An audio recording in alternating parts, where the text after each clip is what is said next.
What's up guys, welcome back to the channel. In today's video we're going to talk about what you can learn from Plini. So we're going to identify four main elements that in my opinion are the most relevant and these are melody, harmony, contrast and layers. And I'm pretty sure by this point you already listened maybe multiple times to his latest album. I've certainly did. So we're going to use that as a main reference and also because it's just a masterpiece in my opinion. Anyway, let's get started. So let's start with what I think is the most important part of Plini's music. And that's melody. Most tunes have a really solid core idea, theme, or a melody, which then gets developed through the whole song. And you know I'm a huge fan of this, as we saw in the previous video about intervals, and we talked about how this is so important to give your tracks a sense of cohesiveness. So I'd say most of Plini's music is melodic, and there are lots of great guitar-driven melodies through his discography. But today we're gonna focus on a track from his latest album, Impulse Voices, which I think is a great example of just having one or two ideas and just committing to them and develop them into a final song, a final product. So let's open up Impulse Voices.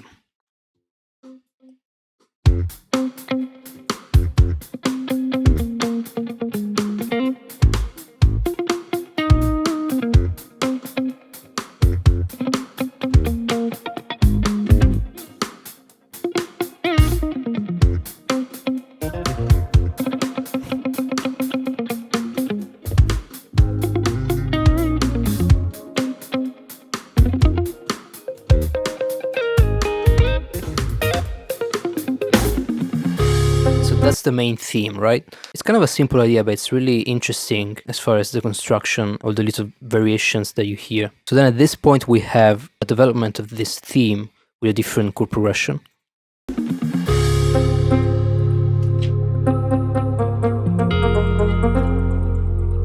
So 4, 6, Dorian.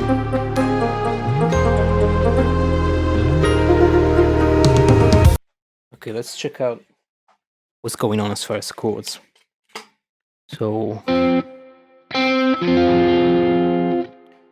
F minor, and then in the second part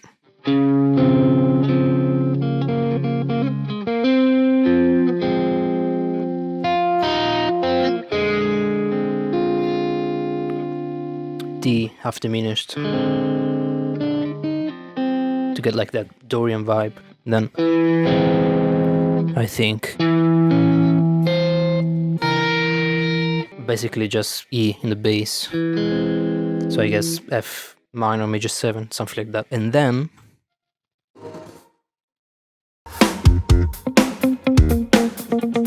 it goes back on the main riff.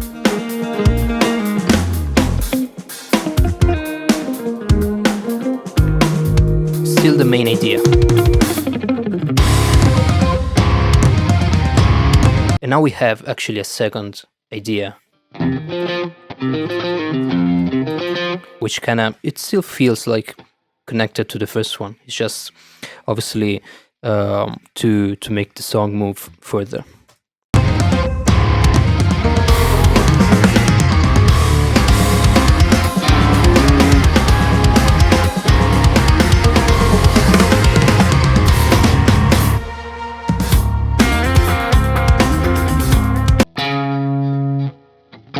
I guess drop D flat.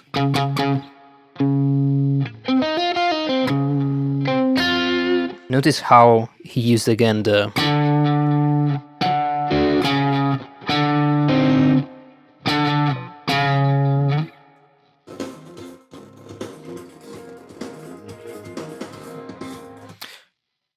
now very interesting part. Now it's the two ideas combined together. So you have the riff in the background and then the previous idea, the main theme on the melody.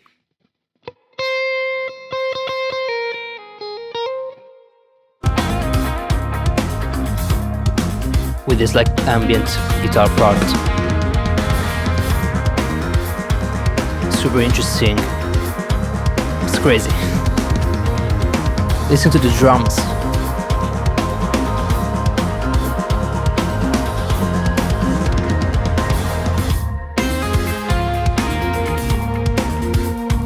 Now another idea, but notice how he keeps the same the same main riff as a rhythmic background for the new idea.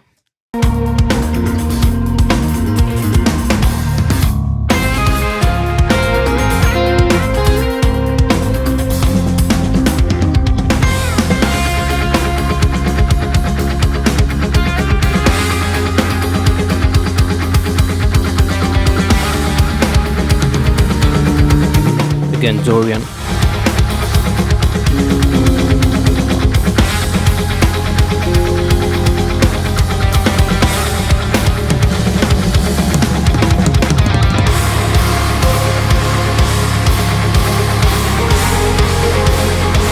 You can still hear the main theme.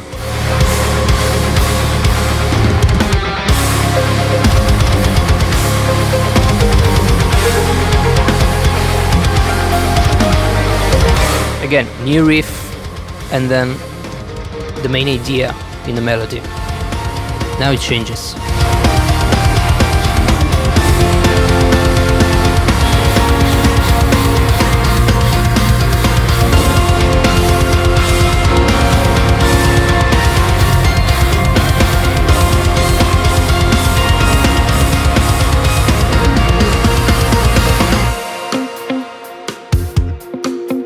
It's crazy. So that part goes major.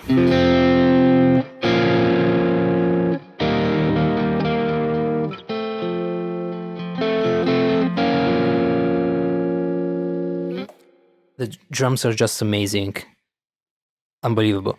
And then notice how at this point we're back on the again the main idea. So it's kind of a short song, simple structure, but it's so well put together in my opinion. I think it's just perfect, it's perfect length. Each section has the perfect function during the song. So that's, again, in my opinion, a great example of having a couple of ideas and turning that into a full track in just the best possible way, the most cohesive way possible. And by the way, another great example of using melodic themes like this is the 3 EPs, Sweet Nothings, Other Things, and The End of Everything, which is, I think, an even crazier example because the themes go across 3 different releases. That's just crazy. Anyway, let's actually talk about harmony. We're gonna use the tune Papelillo. I have no idea how to pronounce that. Anyway, that is a great example of using complex chord progressions, modal interchange, and just a different kind of harmonic choices that you don't really hear that often.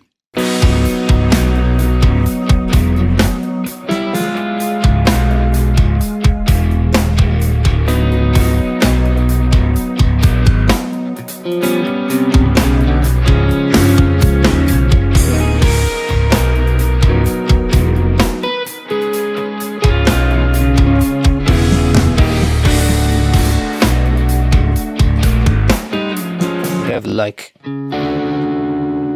D over C sharp, very cool sound.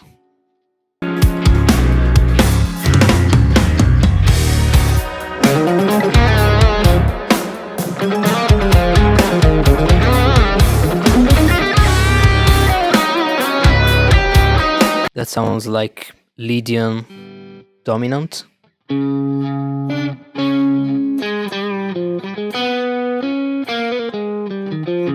Yeah. Again, very cool. So Lydian dominance, that would be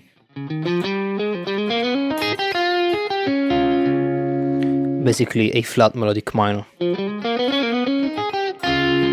used over the C sharp 7, or actually the D flat 7. So that's the 4th mode of the melodic minor scale.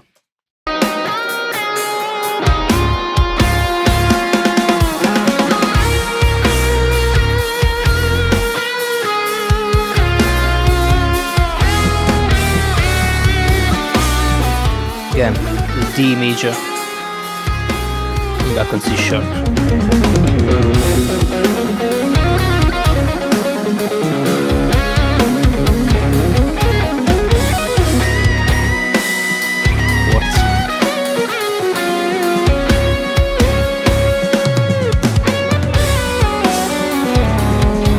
It's cool.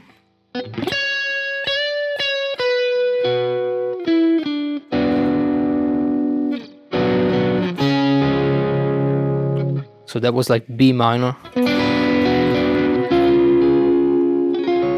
So we're basically going through different modes of C sharp 7, C sharp major.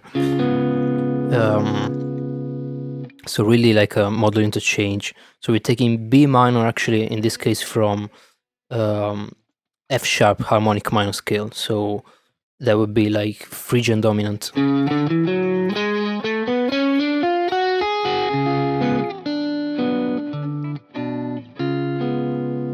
So that's where you take these two chords from. While in the previous case we had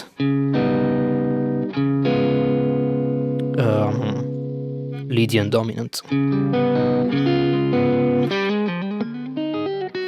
So like A flat melodic minor. Let's actually go on.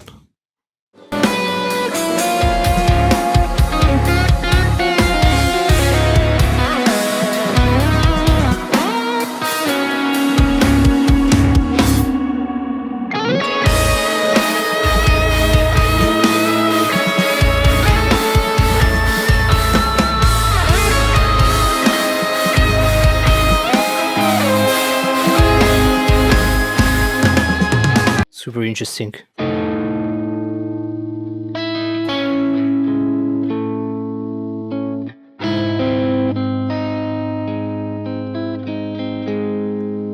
So we're going from A Lydian to G sharp augmented. So in this case that would be, yeah, so these two are actually from C sharp minor.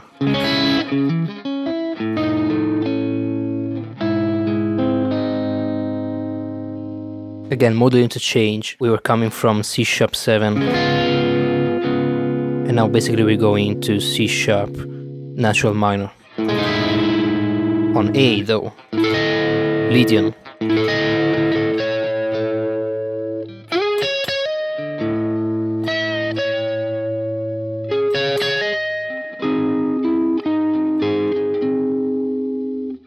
Again, super interesting chord progression, super interesting harmony, and also kind of unique.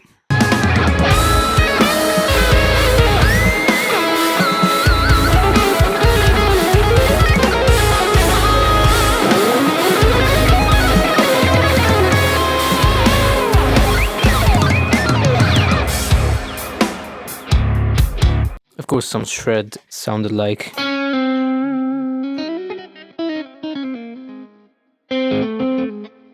Either melodic minor or harmonic minor on the G7, and also a bunch of chromatic passages, but yeah, super cool. Let's actually move on to the next point, which is contrast. So what do I mean by that? Basically, if you notice, each section always contrasts with the previous one or the next one, especially in terms of dynamics. So you often hear a very quiet section followed by a very like over the top section. For instance, a very classic example would be Handmade Cities. You know, at the beginning it starts super big. Let's check that out. I mean, obviously you know the tune, but yeah.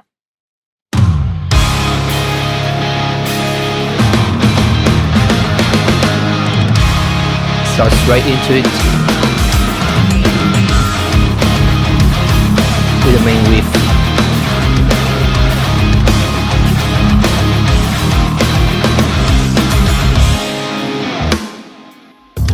Then it gets super dry,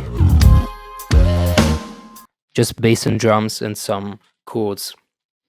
That's contrast right here, and this sounds super interesting, and you can hear stuff like this through basically every tune. It's never like just gent or just shred, you know. There are some parts like that and some parts which are crazy, but everything always contrasts with the rest of the tune. It's this balance of technicality and musicality, you know, complex stuff and simple stuff, that is catchy to your ear. That's what I think makes Plini's music so good. And that's definitely something that you can take away from this. You want to create dynamics in your music. You want to like tell a story in some way. That's how you do that. Each section has to create some contrast with the previous one. So it's not like just one thing, basically. And yeah, pay attention to this while you listen to music, so you'll notice this kind of stuff, which is very important. Active listening, this kind of listening and analyzing is very important for you to learn this kind of stuff. Okay, then last but not least, production, layers, just details. The attention to details is unbelievable, in my opinion. Try to listen to all the tiny little details that there are in all the songs. Basically, every song has this mad attention to details, and that I think what makes the overall sound. All the layers, the different sounds that you hear through the tune. That's really what makes Plini's sound so unique, I think. For instance, every line or every melody, even lead guitars, they're often layered with some other like synth like instrument, especially bells and like marimba type of sounds, very common. And also in this album in particular, you can hear in some songs the use of vocals as ambient layers, kind of like as pads. Actually, if you look at the credits, you'll notice that vocals are actually made by Alexandra Jelmash. Yeah, if you know, you know. Anyway, guys, I think that's it for today's video. Let me know what you think in the comments. Let me know if you like this kind of a different thing we're doing here. And also let me know if there's anything else you'd like me to talk about in this format. Yeah, I guess I'll just see you in the next video. Ciao.